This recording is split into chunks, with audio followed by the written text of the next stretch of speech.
Test. Hey, how's everyone doing? Hey, how's everyone doing?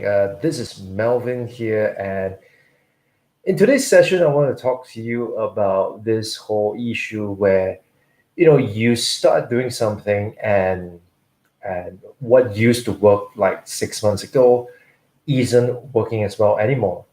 So the question is, what's wrong with it? And naturally, I think for most of us, what we would do is we will go out there and look for more tactics. However, the truth is, what you need is not more tactics.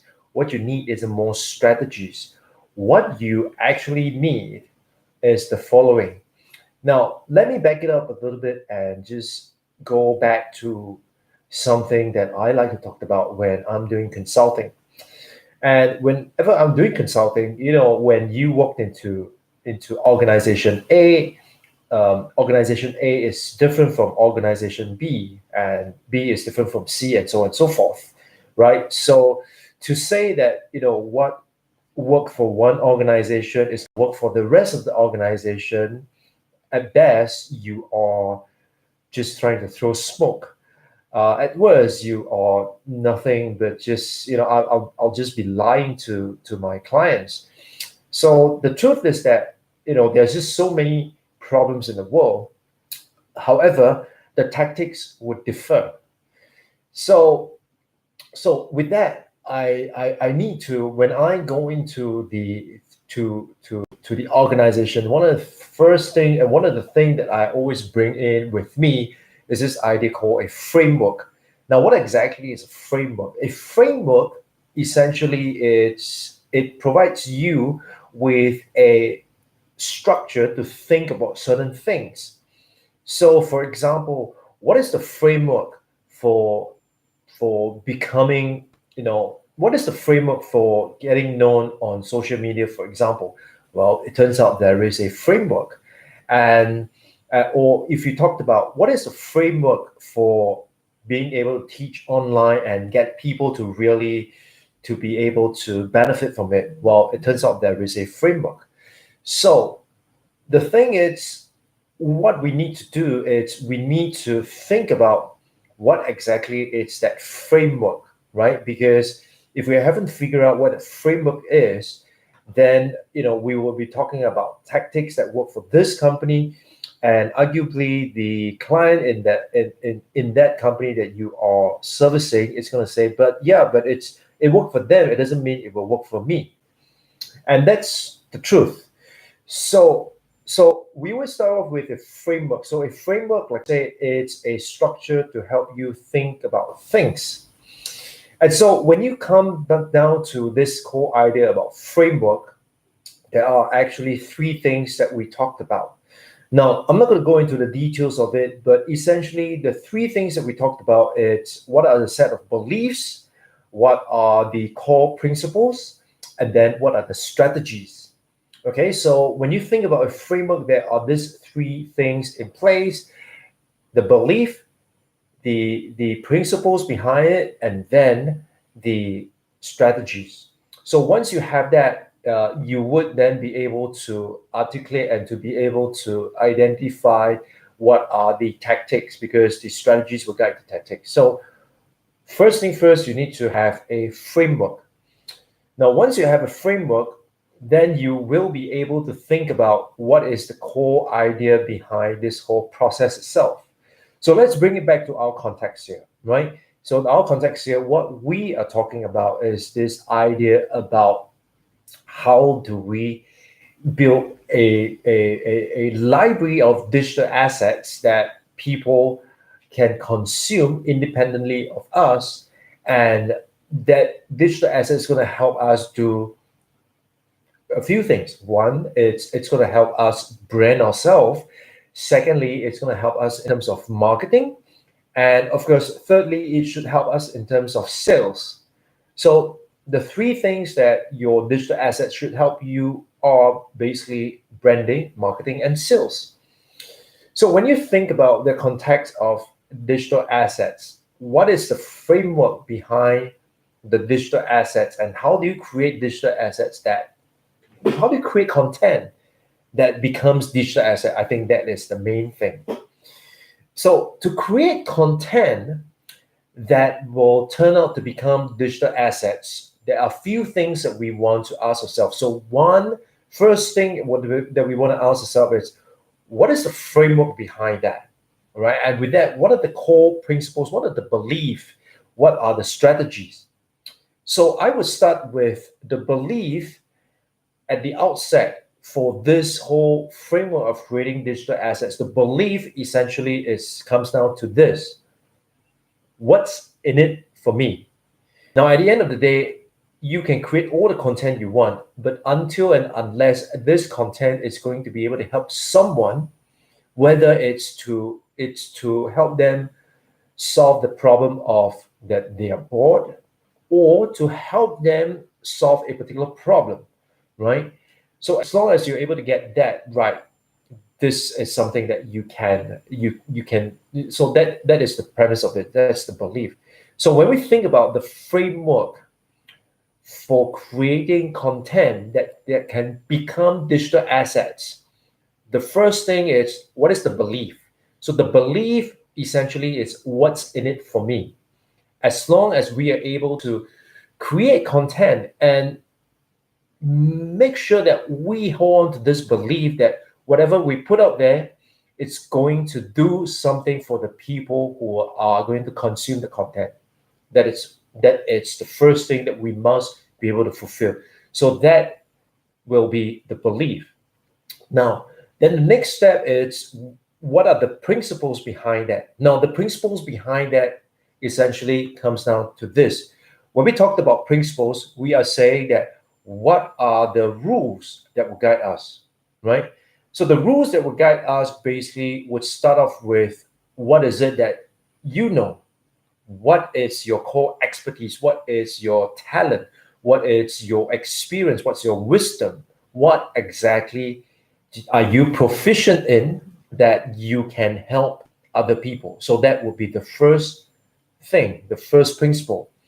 The second principle is, now that talent that you have, is it able to solve a problem of the people that you want to reach?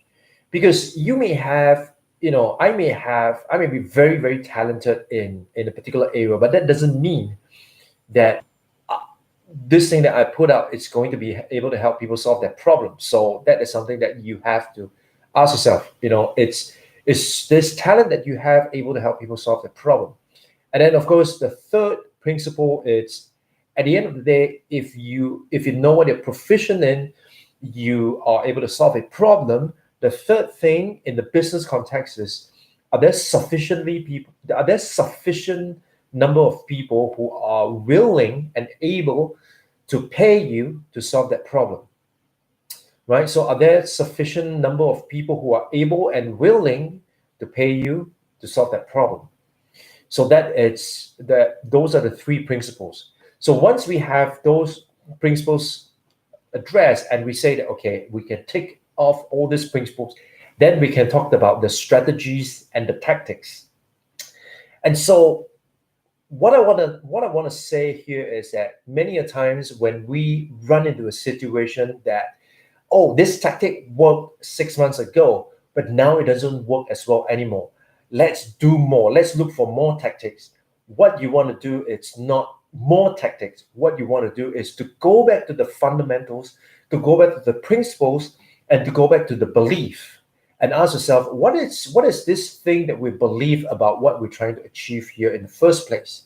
So in our context, when we're talking about creating content that will become a digital asset, the belief is that that content must be able to help someone. That is a belief. That is the core belief. If we do not believe that our content is able to help someone, then you can throw that out the window. You are just creating content. And then once you have satisfied that, yes, my content is able to help someone, then the next step is to look at the principles. And the principles are spelled out as follows. First, what are you good at, right? What are you proficient in? So what are you proficient in? What are you good at? What are your expertise? What are your experience? And then the next step is then to say that, well, the thing that you're proficient at, is it able to help people solve that problem? And once you're able to satisfy that, then the next step in the business context truly is, are there sufficient people who are willing and able to pay you to solve that problem? So once you have satisfied all that and you have identified all the principles, then you can start talking about the strategies and the tactics. So I'm going to leave that for tomorrow. I will talk about what is the strategy and what is the tactic after you have identified the belief and also the principles. So in case you're wondering what's happening now, if you're dropping by the first time, right now what I'm doing is I am creating a piece of content every day using live streaming. And why am I doing live streaming in addition to the videos that I make on LinkedIn? The answer is very simple. I believe that the future is in live streaming. Well, if you go back in 2017, they said 2018 is going to be the year of live stream. In 2019, we say that 2019 is going to be a year of live streaming. I believe that live streaming is the future. And I believe it's not a matter of if, but when live streaming is going to come to LinkedIn. So having built an audience and having built a community and having built my presence on LinkedIn, what I want to be able to do is when LinkedIn turn on the live streaming function for its video, I want to be ready, and I want to be ready to be able to crush it. And so the only way that I can be ready and to crush it is if I have sufficient practice in conducting live videos. So doing a live video, it's very different from doing a recorded video, because the thing is with live video, it's impromptu, and you are literally, this is what you see is what you get. There is no edit whatsoever, and it's probably more demanding and more difficult, at least for some people, or at least for me, than to do a recorded video. So doing a recorded video, I think it's way easier, at least for me, than doing a live video. And so what I want to do is I want to be able to put myself up to this task and to be able to do live streaming. And so that when LinkedIn turn on the live streaming function, I am ready for it. So that's number one. Number two is I have noticed that on the platform like Facebook, like even Instagram, even on YouTube, what I've noticed is that the organic reach seems to be dropping, at least on Facebook, right? So the only way to kind of counter that is I found that live streaming allows Facebook to put my video in front of other people, more so than if it's just a recorded video and I just upload that. So comparing between these two, the live stream works better because it's more engaging. People stay on the platform, So as a result of that, that's what's happening. Now, what I want to do is I want to go into what I call a baby biz mode. And essentially what I want to do is to be able to put myself out there on the different platforms, and so that people would be able to go onto the different platforms and to be able to consume the content that I put out. At the same time, I'm also doing this as a way to create digital assets. So I got to eat my own dog food, right? So I'm also creating digital assets, and I want these digital assets to stay on the platforms and to be able to, later on, I want to be able to benefit from it. So that is partly also the reason why I'm doing it. Now, the third reason why I'm doing this is because I'm going to be conducting a webinar. And this webinar is where I'm going to go a deeper dive into creating digital assets. And so there are three pillars of creating digital assets. The first pillar, it's about the strategy of creating digital assets, right? That's the first pillar. The second pillar is about how to create digital assets. And then the third pillar is essentially how to leverage and to monetize those digital assets that you've created. So those are the things that I will be going deeper into in the webinar. So for those of you who are interested in the webinar, I would strongly encourage you to sign up. And so right now, the best way for you to sign up is to leave me a comment. If you are on YouTube, leave me a comment on YouTube. If you are on Facebook, leave me a comment on Facebook. So what I'd like you to do is to leave me a comment and to leave and to write in the comment, create digital assets. All right. So I want you to put in create digital assets. And what's going to happen is I will then reach out to you, my team, or I will reach out to you and will give you the details when I do this webinar itself. So I haven't had a date fixed, but likely it's going to be the third week of January. That's when I'm going to do the webinar, and I'm going to take you into a deeper dive of how to create digital assets. So if that's what you want to find out, because you do not just want to put up content, but you want to create a content that you know it's going to be a digital asset. It's going to be an asset for your business that's going to help you in terms of branding, marketing, and sales. That's something that you want to sign up for.